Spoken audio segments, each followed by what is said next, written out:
Hello, everyone, and welcome back to The Rundown. I will be your host today, Craig DeLuz, coming at you from the West Coast, the left coast, behind the Iron Curtain, otherwise known as the Sierras. And today, today is Hump Day. Uh-oh. Mike.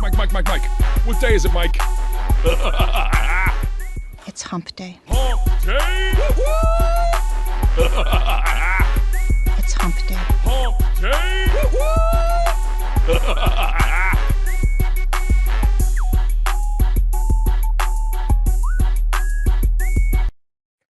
Hello, everybody, and welcome back to The Rundown. We're here having a good time on Hump Day. This is the day in which we attempt to begin the weekend, sometimes with success, sometimes not. But as I always like to say, the fun is all in the trying. And now we now have our good friend, Mr. Mike Piwowarski, joining the program. How we doing, Mikey? Doing all right, sir. How are things doing here on the rundown with yourself? With your Oh, bad self? they are doing just dandy, my friend. Just dandy. We're having a good old time, attempting to begin the weekend with a few libations and just enjoying the weather here, man. I'm wondering what's going on with this, global warming or global cooling or climate change, because we are having now in California what has to be one of the best summers thus far that I can imagine in a very, very long time. Oh, that means you're going to get a mudslide. Well, maybe so, but mudslides usually don't happen until the fall. So, You're going to get a nice summer mudslide. That or a fire or, you know, something else crazy like that. yeah, I don't receive that. I do not receive that.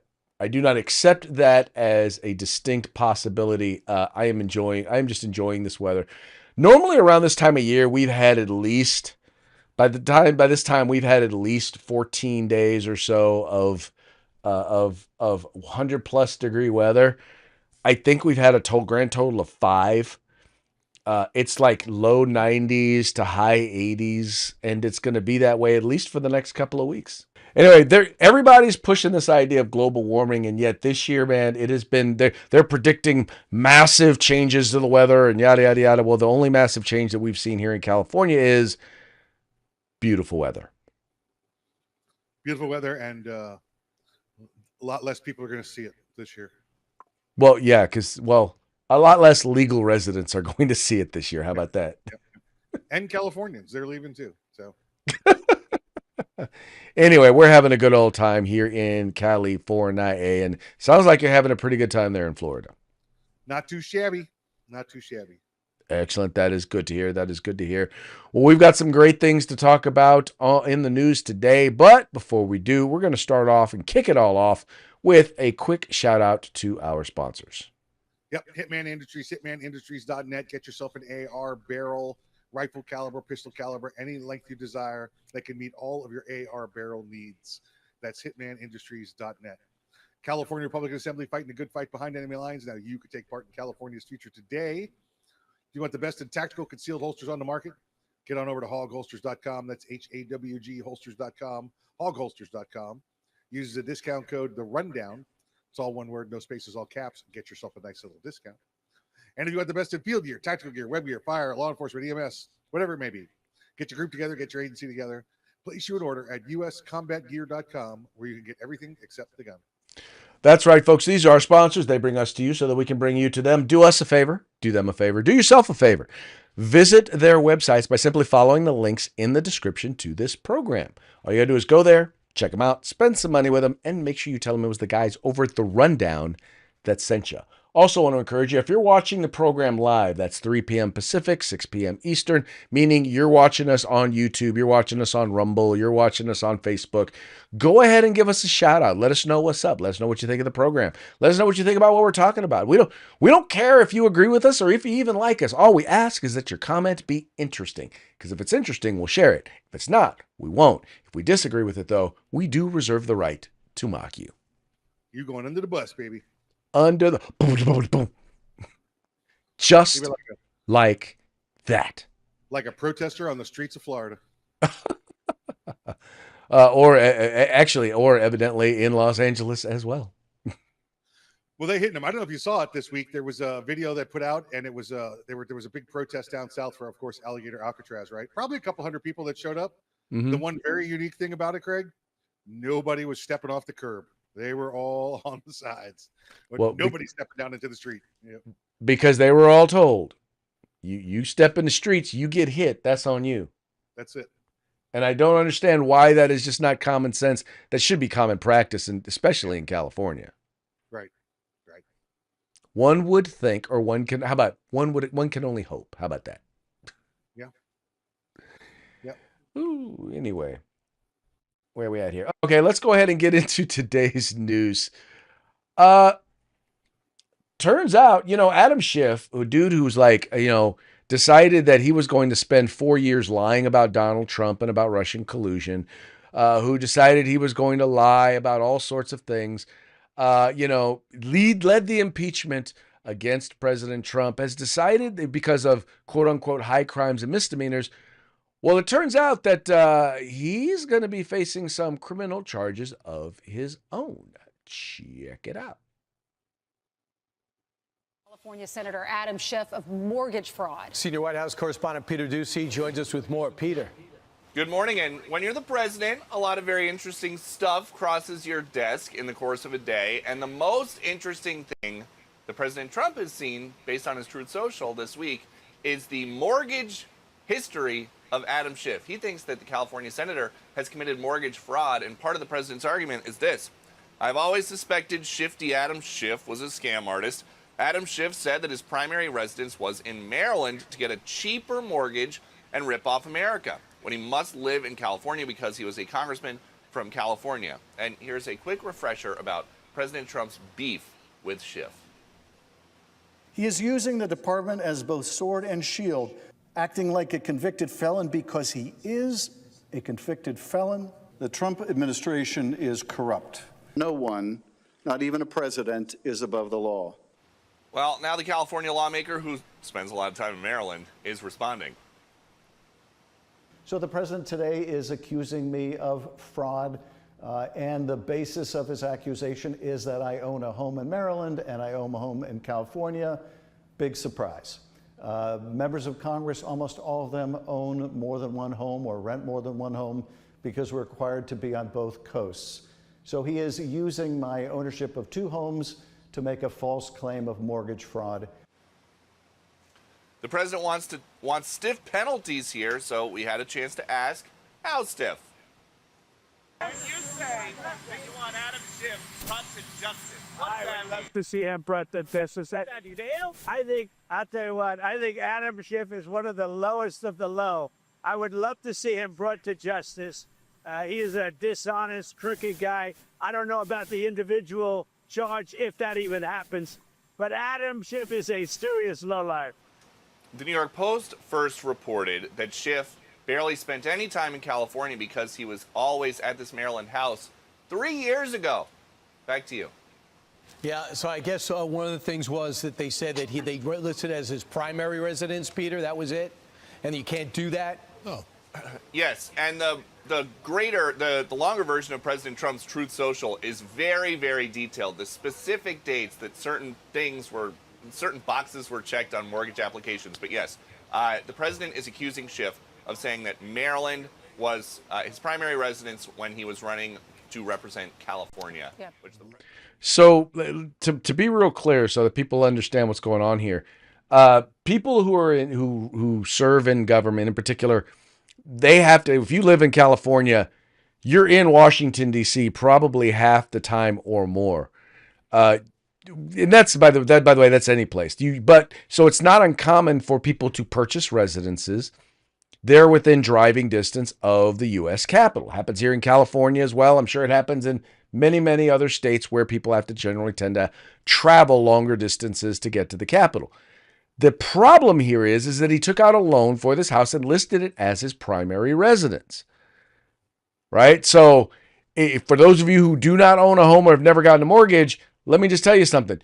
Your vacation house or your second house, you don't get as good a rate on a loan on that as you do on your primary residence. And so what happened here was he called it his primary residence so that he could get a better deal, right? In other words, he lied, but which, by the way, if that's his primary residence, then he should have been running for the Senate in Maryland, not in California. Now, by the way, that also happened when he was in Congress because, well, in Congress, you don't have to live in the district, you just have to live in the state. But if he was living in Maryland, once again, he wasn't eligible to be running for Congress. So he either lied on his election papers, and Maryland was in fact his primary residence, or he lied on a loan application in order to get a better deal on his mortgage. I do believe that signing documents, which, by the way, loan applications are federal documents, I do believe that that is a crime. And I do believe that someone else was actually accused of that and convicted in New York for something similar, although they flat out lied about him. But at least Adam Schiff has accused the president of something like that. Yeah, so it's a felony, Craig, to falsify the mortgage documents. So, because it involves the federal form, so it doesn't matter if it whatever state it is, this could be a felony to falsify your mortgage documents. You're exactly right. This is very, very similar to what President Trump went through, although President Trump did not lie, right? President Trump, was not accused of, being in, lying about his residence or anything else like that. It was about undervaluing or overvaluing, depending on whose side you're looking at, the value of a property, of which the alleged victim, the bank, said, no, we don't have a problem with that. That's fine.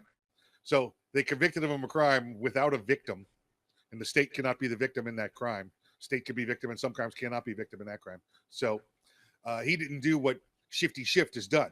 Shifty Schiff has bold-faced lied and said, I'm a cheap bastard. I'm going to try and save 3% on my mortgage by declaring that as my primary residence, as opposed to California, where I'm statutorily required to maintain my primary residence. Now, if he wanted to rent an apartment in California and make that his primary residence, he could have, and there wouldn't have been an issue. But he owns a home, and that's listed as his primary residence. So you can't do that when it comes to getting a mortgage. He could have taken out a mortgage in Maryland, but he said residence because been a senator from California. It would not have been mortgage fraud if he did that, but it would have been, well, no, actually, no, it still would have been mortgage fraud because there's no way that you can have because in order to run from California, your primary residence has to be in California. So it's one or the other. Either your primary residence is in Maryland or your primary residence is in California. You don't get to claim both. And you notice when Shifty Schiff got on the TV today, he didn't mention that part. No. But which one is his primary residence and which is not? He just threw stones at President Trump. No, exactly. And by the way, you let us remember, he's not the only one being accused of this because so is Letitia James, the Attorney General for the state of New York, which oddly enough, I mean, she doesn't even have the excuse that, well, I had to live in, I have to have homes in two places because I need to be in Washington, D.C. or Virginia. She just decided she just wanted to get a second house and lie. That's it. And an investment property, if you remember. So yes, she didn't just buy the apartment, she bought the whole building. And then she lied about the number of buildings in it to get the lower interest rate. Yep. Sure did. So yeah, so once again, I think we're going to have an opportunity to see a couple of anti-gunners, anti-conservatives, Trump haters. I think we're going to get a chance to see them wearing orange. Hell yeah. Yep. That'd be great. Not saying, just saying. I'm like, and don't get me wrong. Hey, you know what? I get it. Is this a serious crime or anything like that? Is it like high crimes and misdemeanors? No, but it sounds like a felony. But what really gets me is the hypocrisy. These are two of the biggest persecutors of Donald Trump.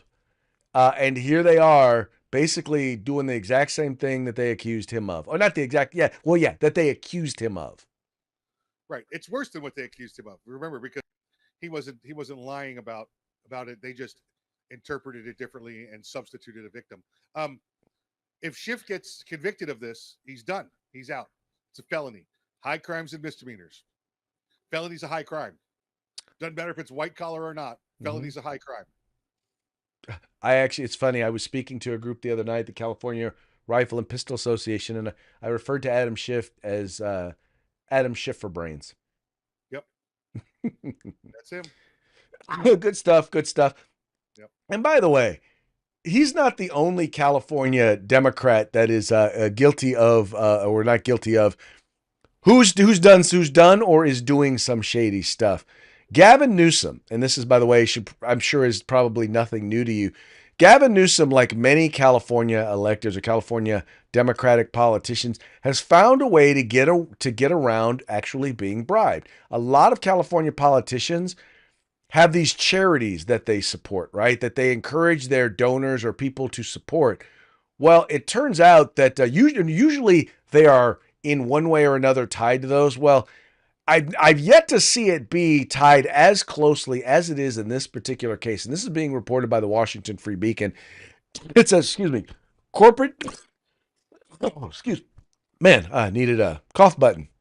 Anyway, corporate donors give big to Newsom family charity. Then the California governor took their side on state issues.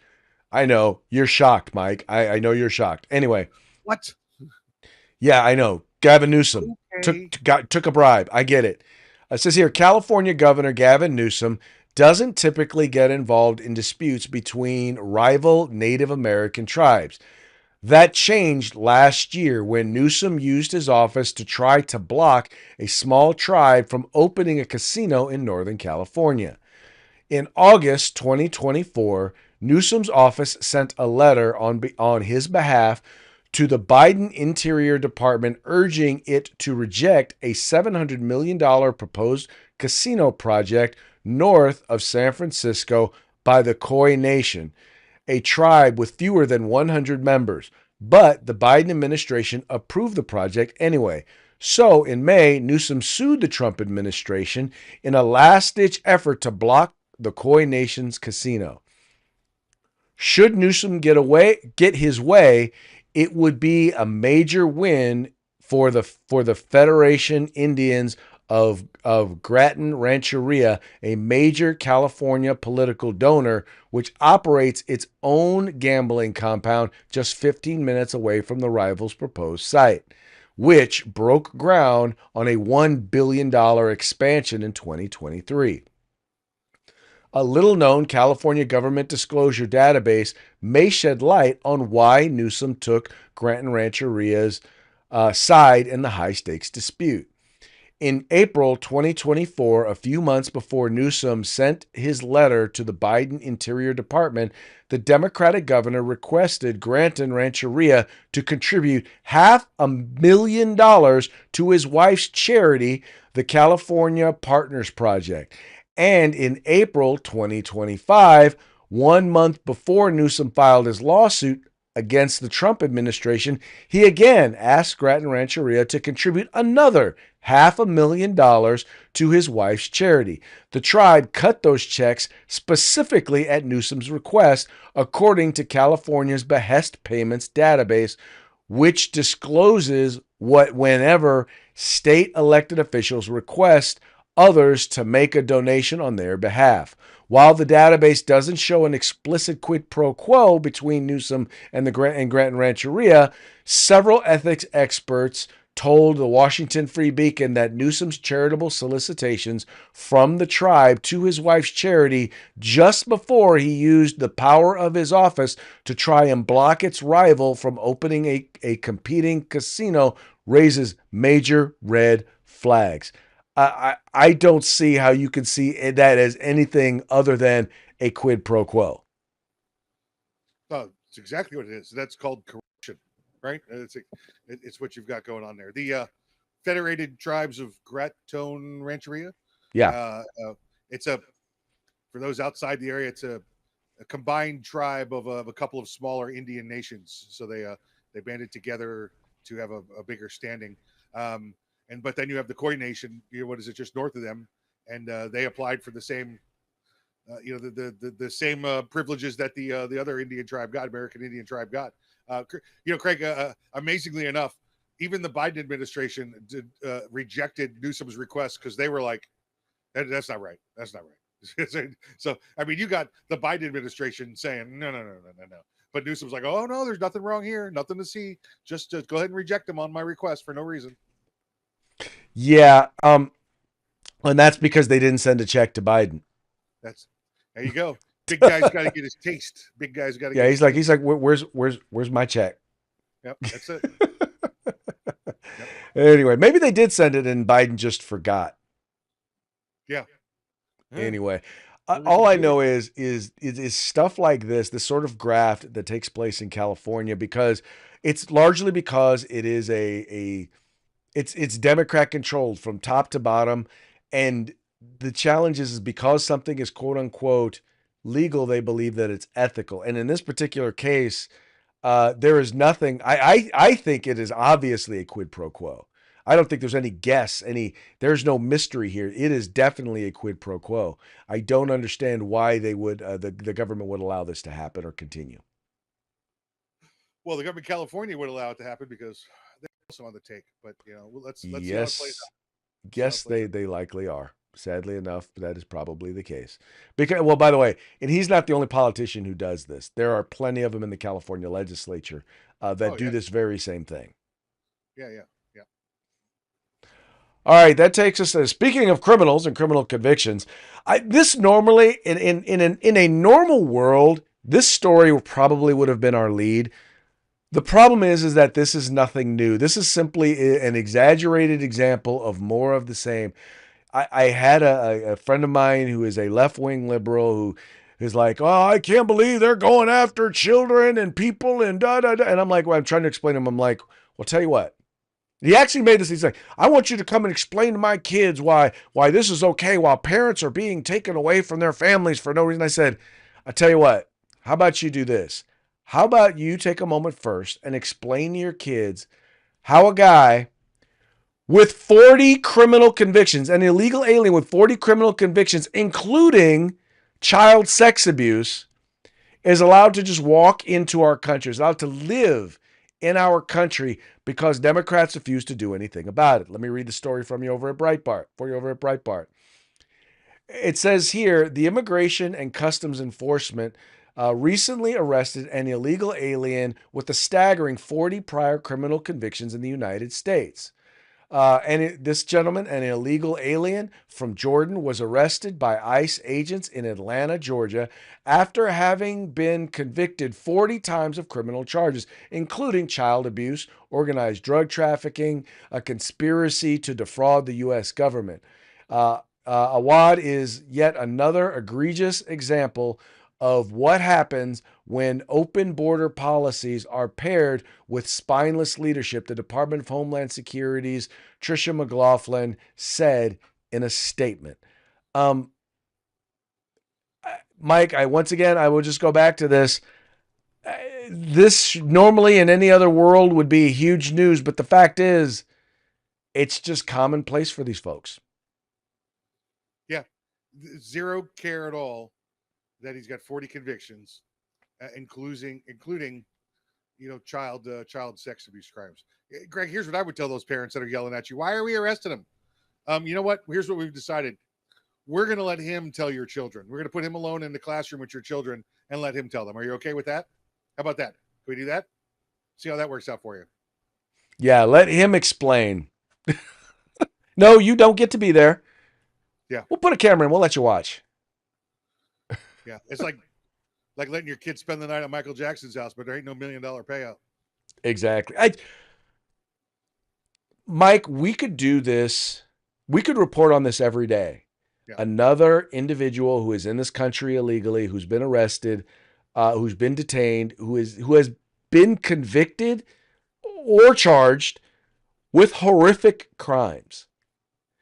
And what I want to remind everybody to understand that when they're going out, whether it's to the pot farm in Southern California, or to the meatpacking plant in Nebraska, or to the Home Depot somewhere. They are going there and they are seeking individuals like this. Those are the ones they're going after. Now, if you happen to be here illegally and you're with dude, you're hanging out with dude, you're in the neighborhood, you're going to get swept up too.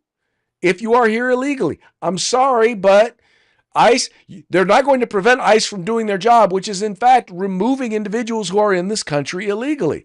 The reason why you don't hear a lot about this sort of stuff happening in jails or in a lot of red states is because the red states are actually giving these folks up. Yeah, when they arrest them, they turn them over to ICE and they deport them. Yes. So they're not as many there. And the illegals know that, so they don't go to the red states to seek work and gain employment. It is the reason why the population of California has not gone down this past year. It's not because we're having more babies. It's not because people aren't leaving. It's because we have a huge influx of illegal immigrants. That's it. Which they won't tell you. Just kind of like that. All right. Here's an interesting one. Clearly, the some of the lower courts have decided that they are flat out just going to ignore the law. That's right. They're going to flat out ignore the Supreme Court. And sadly, this is not a new development. The lower courts have always had contempt for the Supreme Court.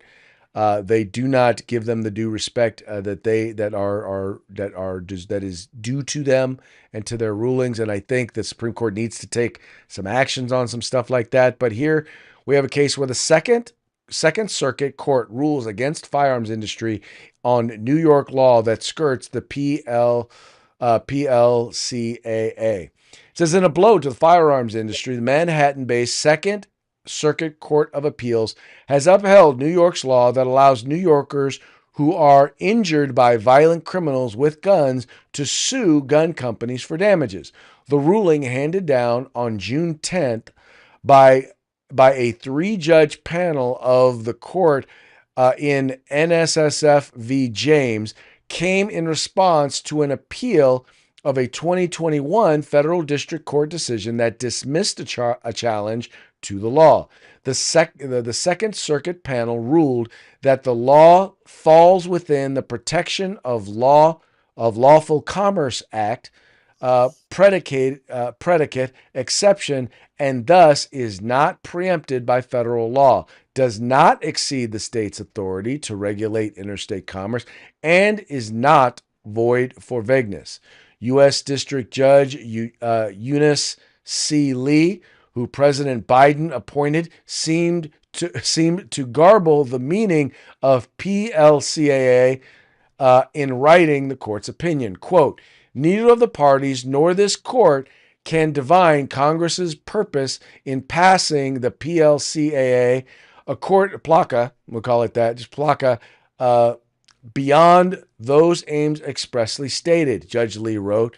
Taken together, PLACA's text and history therefore do not clearly establish that the statute's aim was to prevent state legislatures from creating avenues to hold gun manufacturers liable for downstream harms caused by their products.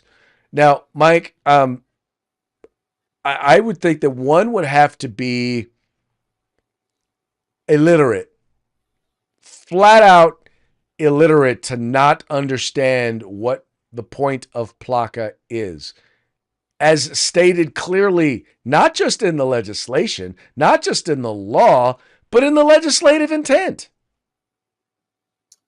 Yeah, this judge is clearly eating tapioca with Joe Biden if he doesn't understand what the plain English is. Do you speak the English? Because this was pretty simple. This Craig is going to, when it goes to the goes en banc, and then when it goes to the Supreme Court, depending on how far they go with it, this is going to get dropped. Supreme Court's already decided on PLACA. Put that down. This judge is an idiot. This judge is now saying, based on what you read there, that PLACA doesn't apply because of Bruin. Nothing to do with it. Completely different. So this is all this is doing is spending taxpayers' money in New York. That's all that's happening here. Right. Well, and once again, this was a 3-judge panel, which now means likely what will happen is because it went in their favor, NSSF will ask to have it heard en banc, which is, I believe, in New York, it's the full panel or the full court. It'll get shot down because once again, it's a ruling in favor of the anti-gunners, and then it'll be on its way to the Supreme Court. Yep. And just so you folks understand. And if you've watched the show for any period of time, you know this. Firearms manufacturers are not protected from lawsuits. They have the same liabilities that anyone else has. That includes not being liable if someone takes your product and misuses it or uses it to commit a crime. Meaning, if someone were to take a car and go drunk driving and kill some people, the people who the family of the people who got killed or got injured don't get to go and sue the car manufacturer. Yeah, and listen, they do have protections. Just like Craig said. If they're doing things legally, then they're okay. However, if they're out there, if they're distributing firearms illegally, if they're sending them to non-dealers and non-distributors, if they're passing them out the back door, if they're knowingly producing a defective product that causes injury or great bodily harm, look what's going on with SIG right now. They're in trouble. The lawsuits are moving forward because they've put the 320 out there, and there's been something like 30 or 40 documented shootings with the death involved. Well, exactly. In other words, if they break the law or violate the law or create a defective product, they can be sued. And that's the same with any other industry. Yep. But once again, if someone decides that they're going to misuse or abuse their products, they are no more liable than anybody else. That's right. And that's what it really comes down to. All right, folks, that now brings us to our parting shots. Parting shots are brought to you by Hog Holsters. Just go to hogholsters.com. Use the discount code The Rundown, all caps, no spaces. Get your Hog Holster today. Our first couple of videos here, I got to tell you, they're the reason why I am falling in love with AI, because as long as we can create stuff like this, AI will be around to stay forever. Good evening. I'm Lisa Carter. A new skate park just opened at the White House, and President Donald Trump is stealing the show. Here's the story. It's a historic day at 1600 Pennsylvania Avenue. The White House skate park is open, and President Trump has been here since dawn, dropping absolute hammers, skate tricks that have everyone buzzing. He's been dropping hammers all day. Crowd's stunned. Guy hasn't missed a trick since sunrise. Yeah, that was just too much fun. He's very good at what he does. He's very good. When he decides to step up. You know what? Did you notice the swagger, though? Yeah. Dude had a lot of swagger. I very much enjoyed that. Very much enjoyed that. That's skater swagger. Yeah. All right, here's another one that's actually an announcement regarding The View. Breaking news tonight, the president has deported the cast of The View. Their show will be replaced by 4 hours of screaming goat videos. Not much of a difference there. It's true. True that. True.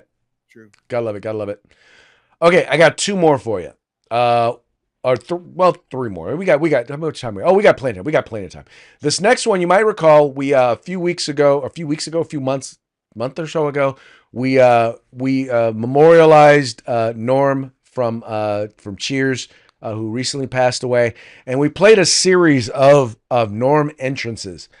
And I don't know how this particular one did not make the list of best ofs, but I love it, so I'm gonna play it. Enjoy himself in a bar. He's 11 months old. What kind of values can he learn here? Well, I thought the place had a lot to offer. Oh, please. He'll never learn to speak in this environment. Afternoon, everybody.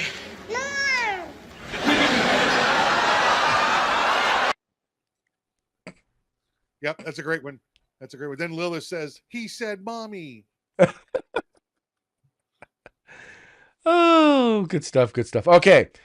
I've got 2 more for you. This next one's gonna be a little serious, and then we'll come back with another funny one.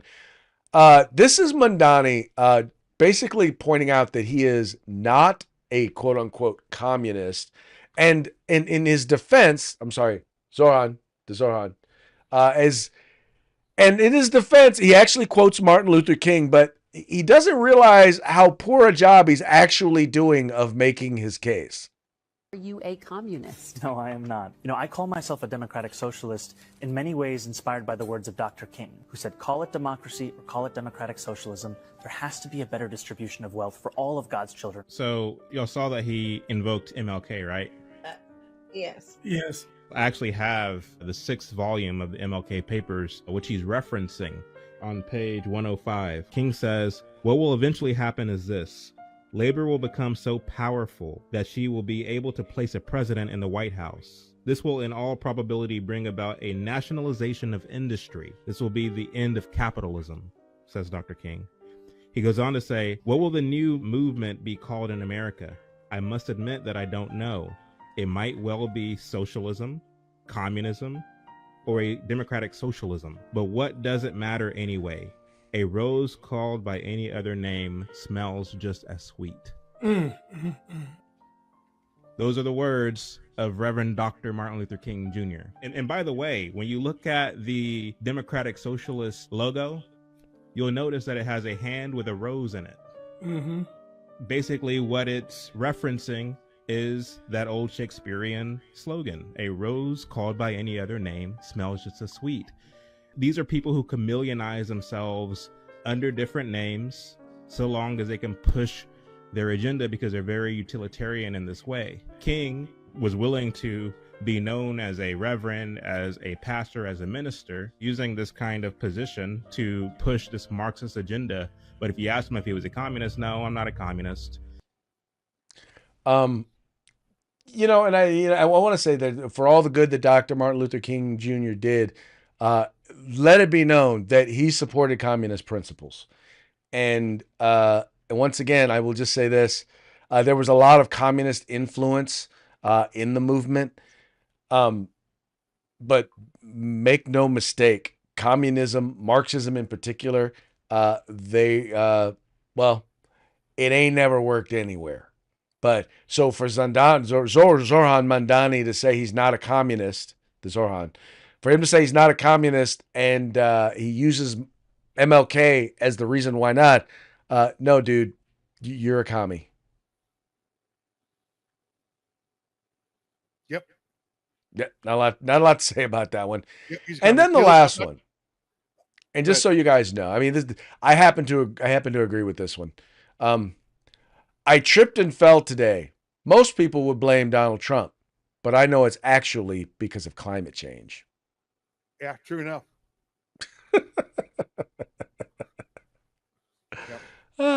That's the dude who sent me that thing. That's what I sent to him. I was like, yeah, it's all Donald Trump's fault. Just blame Donald Trump.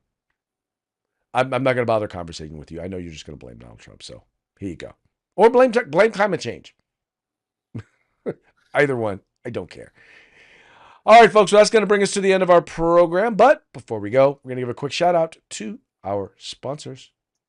Yep, Hitman Industries, hitmanindustries.net. Get yourself over there. Get yourself an AR barrel. They got rifle caliber, pistol caliber, any length you desire. They'll take care of all your AR barrel needs. That's hitmanindustries.net. California Public Assembly fighting a good fight behind enemy lines. Now you can take part in California's future today. And if you want the best in field gear, tactical gear, web gear, law enforcement, security, EMS, personal security, whatever it is, get your group together, get your agency together, make an order over at uscombatgear.com where you can get everything except the gun. That's right, folks. Once again, please take a moment, visit our sponsors simply by following the links in the description to this program.